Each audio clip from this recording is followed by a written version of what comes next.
Hey everybody, welcome to the scene. It is Friday. The weekend's here. They don't pay us. We're getting rid of their product. I'm Eddie Owen. I'm Chad Miracle. Today on the show, we're going to look at a guy who built the entire U.S. Capitol out of playing cards.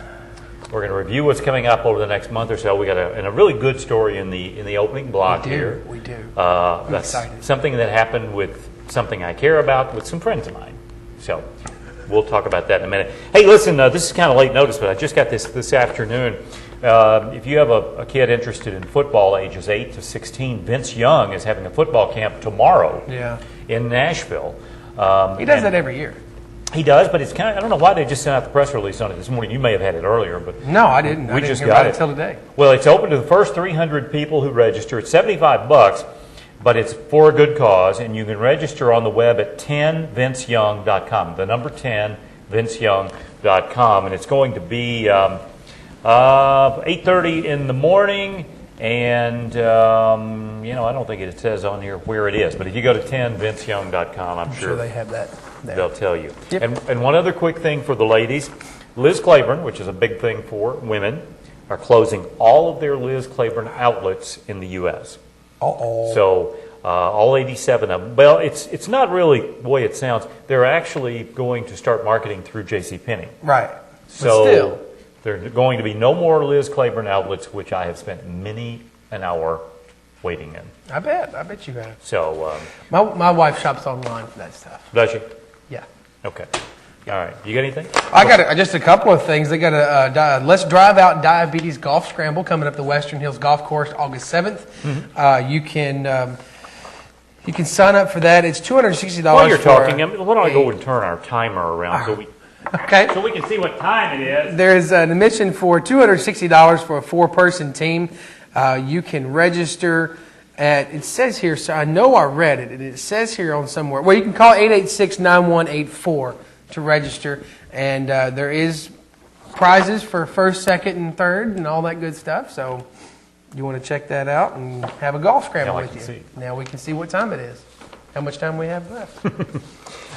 Earlier this week, we'll come back if we have some more fine. stuff. Earlier this week, we had, on the Pet of the Week, on Monday, we had this dog, Beagle dog named Cubby. If you would show a little bit of the video there. This was Cubby, and Cubby was just as sweet as he can be. And the reason I'm telling this story, of course, it's a little close to my heart, and you'll understand in a minute, but the power of things like social media. Yes. Okay. Social networking, that kind of thing, and particularly Facebook. Every time we have a Pet of the Week on the on the show, I always take a picture and I put it on Facebook, and then we put the video on our Facebook webpage, our fan page. So what happened was, now I've got a couple of friends in Lexington who are football friends of mine. If you bring that picture up of Jim and Judy, this is a picture of Jim and Judy are on the right, and my friend Diane Massey's on the left. This is at a football game. And Jim and Judy are dog people. And Jim had a beagle that he had for I don't know how many years, many, many, many years. Right. And according to Judy, that beagle was the love of his life. Now, they're in Georgetown, actually, right outside of Lexington. When I put the picture on there, it all kind of came together. They're big Chicago Cubs fans.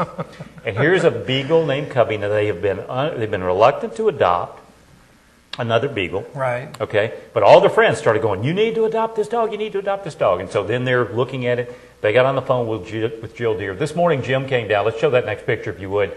And he picked up Cubby, took her back to Georgetown.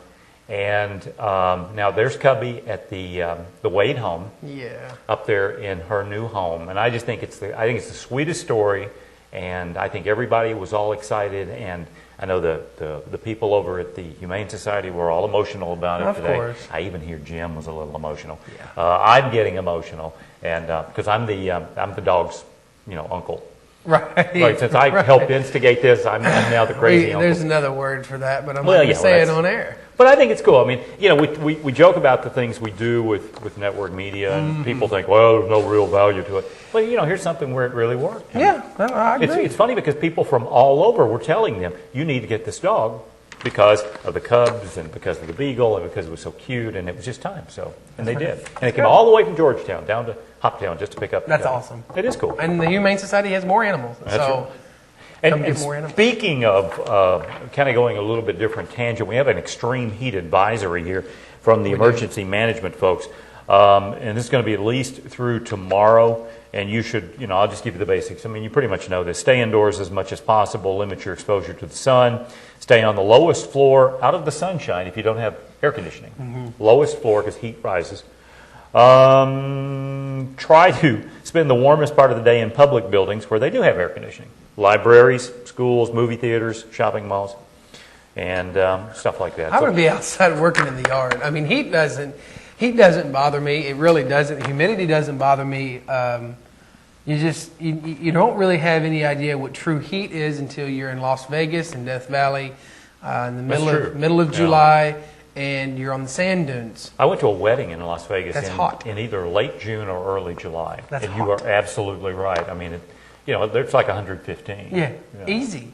Now, of course, they don't have as much humidity because the air is drier. However, do a mission trip in Alabama in the end of July, and you will know what humidity is. Yeah.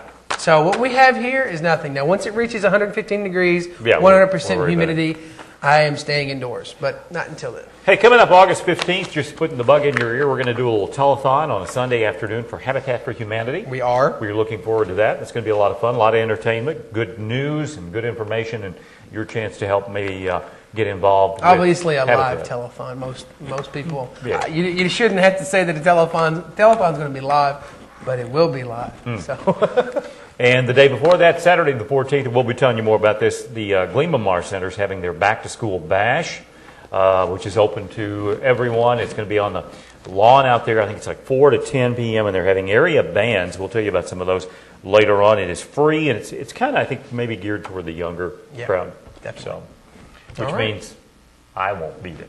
I will, but I won't. All right, let's take a break. We will come back and take a look at that heat and the weather and much, much more. Stay tuned. You're on the scene.